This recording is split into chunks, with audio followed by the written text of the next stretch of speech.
الحمد لله رب العالمين والعاقبة للمتقين والصلاة والسلام على أشرف الأنبياء والمرسلين أشهد أن لا إله إلا الله وحده لا شريك له وأشهد أن محمدا عبده ورسوله أما بعد. قرآن مجید اللہ رب العزت کی آخری کتاب ہے اور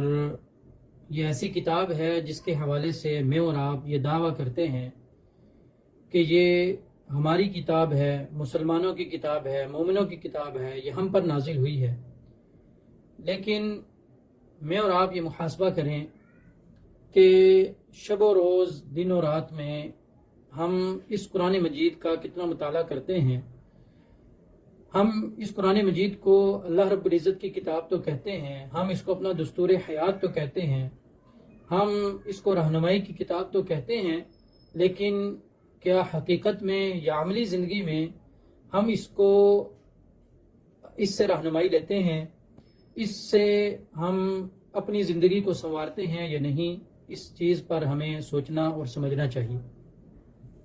خاص طور پر جس مہینے سے ہم گزر رہے ہیں، اگر اس مہینے کے حوالے سے ہم سلف کی زندگی کا مطالعہ کریں تو ہمیں یہ بات بہت زیادہ ملتی ہے کہ قرآن مجید کا مطالعہ، قرآن مجید کی تلاوت جو ہے اس مہینے کے اندر سلف میں بہت زیادہ ہوتی تھی. حافظ ابن رجب رحمہ اللہ فرماتے ہیں کہ حضرت انس بن مالک رضی اللہ تعالیٰ عنہ فرماتے ہیں کہ جب شعبان کا مہینہ آتا تو لوگ قرآن کے ساتھ اپنے تعلق کو مضبوط کر لیتے اور اسی طریقے کے ساتھ اپنی زکوٰۃ ادا کرتے تاکہ رمضان کے مہینے کے اندر جو غریب لوگ ہیں، جو فقیر لوگ ہیں، ان کے پاس مال موجود ہو اور وہ رمضان المبارک کے مہینے کو بہترین انداز سے گزار سکیں. اور اسی طریقے کے ساتھ اس حوالے سے بہت سی روایات اور بہت سے واقعات ملتے ہیں کہ اسلاف جو ہیں، سلف صالحین جو ہیں، وہ شعبان کے مہینے کے اندر قرآن مجید کا بہت زیادہ مطالعہ کرتے تھے.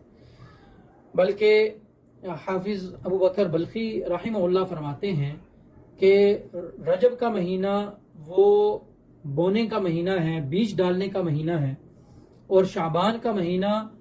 اس بیج پر پانی ڈالنا، اس کھیتی کی حفاظت کرنے کے حوالے سے ہے، اور رمضان کا مہینہ جو ہے اس کھیتی سے جو آپ کو غلہ ملنا ہے، جو آپ کو فصل ملنی ہے، اس کو کاٹنے کا مہینہ ہے. تو یہ شعبان کا مہینہ ویسے بھی نبی صلی اللہ علیہ وسلم کے حوالے سے آتا ہے کہ آپ صلی اللہ علیہ وسلم اس میں جس قدر روزے رکھتے تھے اور کسی مہینے کے اندر روزے نہیں رکھتے تھے. تو یہ بڑا ہی ایک عظیم مہینہ ہے، رمضان المبارک کی تیاری کا مہینہ ہے. اس کے اندر ہمیں کثرت کے ساتھ قرآن مجید کی تلاوت کرنی چاہیے، اسی طریقے کے ساتھ اللہ رب العزت کے راستے میں خرچ کرنا چاہیے تاکہ ہماری ایک روٹین بن جائے اور رمضان المبارک کے مہینے کے اندر ہم اس جو خیر کے کام ہیں، جو بلائی کے کام ہیں، نیکی کے کام ہیں، ان میں ہمارے لیے آسانی ہو. تو قرآن مجید کو صرف زبانی کلامی ہمیں